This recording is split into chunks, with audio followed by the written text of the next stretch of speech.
For today's video, i-flex ko lang itong nabili kong bag. Super cute na bag. Kilala nyo ba si House Little Bunny bag? So, ito yon. So, it's a Thai fashion bag. So, i-flex natin ang loob nitong bag na ito. So, maraming plastic. Syempre, tanggalin natin. At meron palang tatlong strap. Yan. At meron siyang tatak dito sa loob ng bag. At meron siyang isang pocket. Yan. At malawak yung bag, hindi siya kalakihan, medyo tamang-tama lang at merong pocket sa likod at meron siyang tag na Little Bunny. At yan, may dalawang pocket dito sa harap at pwede nyo ilagay dito yung headphone at saka tali sa buhok, yan pang-ipit sa buhok dyan. Yan, so dalawang zipper, so malaki siya.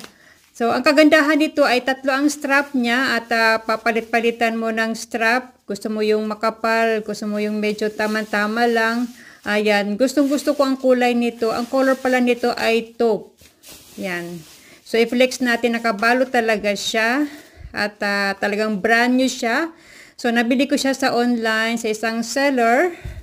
So, gustong-gusto ko siya. Love it, the color and everything. So, share ko lang guys. Thanks for watching and see you next time. Be good. Bye-bye.